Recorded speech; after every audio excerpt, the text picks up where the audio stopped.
So at this point, we've actually spent quite a bit of time going through and evaluating what systems and services might exist on the network. So we're at a good point where we can move into vulnerability assessment and start trying to determine what systems and what services contain vulnerabilities that we might exploit as hackers.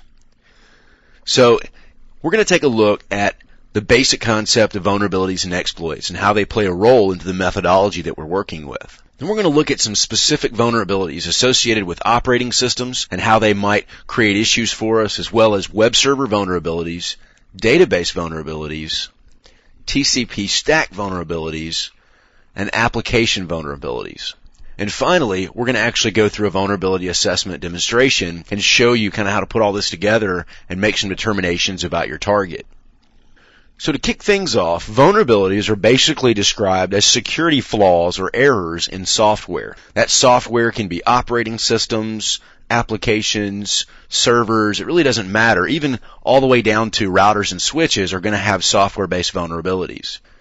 99% of the time, vulnerabilities are created by poorly written or insecure code. And this is usually where the programmer or the company building the software didn't take the proper time to go through and evaluate their code for security holes. They may have just simply overlooked something, but chances are they didn't go through and do due diligence on their code.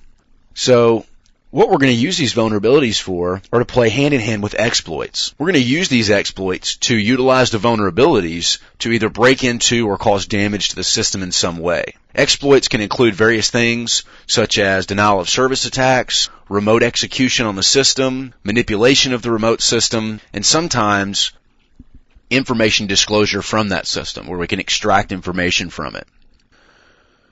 Vendors or software manufacturers release patches to correct these vulnerabilities. And that's assuming that the software we're looking at has a patching capability. What you'll see often is manufacturers will create a software product that's intended for a purpose, and they shoot it out to the customer in haste, looking to get the money that they've been working for such a long time, and they don't consider the fact that the system may need to be patched years down the road. So they don't put in patching mechanisms. And when they don't do that, it very much limits your ability to protect yourself in the long term from security vulnerabilities.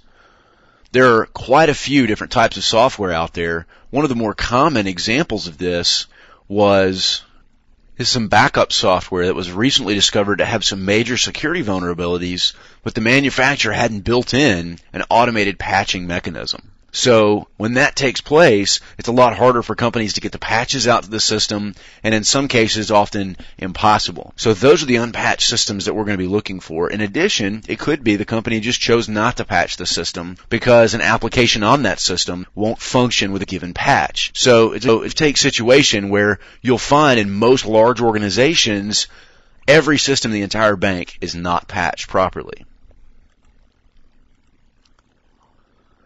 Now, vulnerabilities exist across the board, and usually they vary from type to product. So you have your buffer overflows, stack overflows, you can have all these different methods for exploiting certain vulnerabilities, so the list is really endless on what your options are as far as exploiting those vulnerabilities.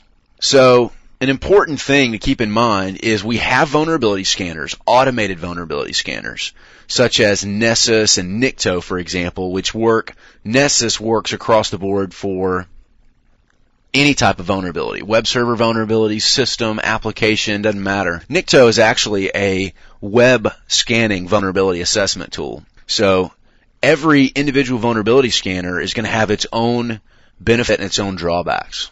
There are also a lot of security websites out there. We have mentioned BugTrack and CVE Location, and even vendor sites, as a matter of fact, can often contain information about those vulnerabilities because they want everybody to know about them. So another great resource for this is going to be hacker sites. A lot of times, hackers and hacker groups will go out and post their vulnerability code. So you can go download that, compile it, and use it to test vulnerability. Now, just briefly, here's a list of vulnerabilities that are very common. Operating system specific vulnerabilities, web server and application vulnerabilities. Now, this is going to include the type of web server that's running, as well as the associated code parser on the back end, such as PHP, ASP, ASP.NET, and things of that nature. Database vulnerabilities are huge as well, allowing for remote code execution, downloading the database files, you name it. There's a lot of database vulnerabilities out there. Now, TCP stack vulnerabilities usually affect the default implementation of TCP on a particular system, and we'll get more into detail on that as we go along.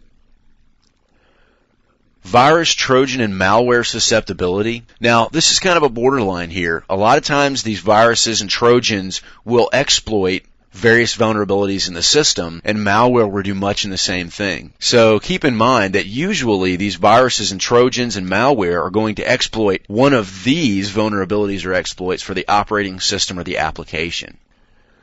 Now, the multifunctional exploit tools, we're going to call Nessus, for example, because it actually goes out and in a lot of cases will perform the exploit to see if it's actually vulnerable. And the Metasploit framework is not a vulnerability assessment tool. It is an exploitation tool. But it contains hundreds of exploits built into the product that allow you to basically hack the system using a nice selection of tools.